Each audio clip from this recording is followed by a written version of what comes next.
ভোটে ওরা জিততে না পেরে 71 সালের যে প্রতিহিংসা, এই জামাতের এই প্রতিহিংসা এখনো পর্যন্ত যায় নাই। এটা একটা হিংসা, প্রতিহিংসা বহিঃপ্রকাশ। আমি আজকে গতকালকে হাইকোর্টের পূর্ণাঙ্গ রায় হয়েছে, তারপর আজকে সুপ্রিম কোর্ট থেকে আমরা যে শপথ গ্রহণ করেছি এটা নিয়ে তাদের যে একটা মামলা ছিল, এই মামলাটা আউট করে দিয়েছে সুপ্রিম কোর্ট। অ্যাপিলেট ডিভিশন আইনের মাধ্যমে বলেছেন, আমি আইনজীবীর মাধ্যমে যেটা শুনেছি, নিয়মিত মামলা করার জন্য তাদেরকে, যেহেতু সুপ্রিম কোর্ট থেকে এটা আউট করে দিয়েছে। আমার প্রথমে অবশ্যই আমাকে ফটিকছড়ির মানুষ ভোট দিয়েছে। ফটিকছড়ির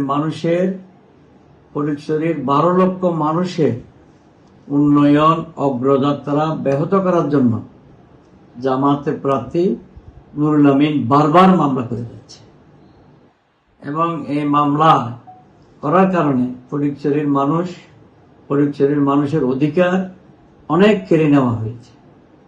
আশা করি ইনশাল্লাহ এটা পারবে না। সর্বোপরি আমার লয়ার টিম যেটা আছে, বিশেষ করে আনসারুল করিম, সুপ্রিম কোর্ট আইনজীবী সমিতির সভাপতি মাহমুদ্দিন খোকন, তারপর আছেন লাস্টের attorney general barrister Ruhul Quddus Kajal, barrister Mustafiz Ranjib সহ আরো যে আমাদের ফটিকছড়ির তাজদিদ, অনেকেই টিমের সাথে কাজ করেছেন। অনেক আইনজীবীরা অনেক পরিশ্রম করেছেন, তাদেরকেও আমি ধন্যবাদ জানাই। ইনশাল্লাহ আগামী দিনে একটি সুন্দর সমৃদ্ধিশালী ফটিকছড়ি করার জন্য আমি আমার মাননীয় প্রধানমন্ত্রী তারেক রহমানের নিকট উদাত্ত আহ্বান জানাই, প্রতিটি কাজে যেন উনি যেভাবে আগে আমাদেরকে সহযোগিতা করেছেন, একইভাবে যেন উনি সহযোগিতা করেন। অবশ্যই ফটিকছড়ির অধিকার বলছে। ফটিকছড়ি কলেজের একটা বরাদ্দ আমার কারণে আসতে পারেনি।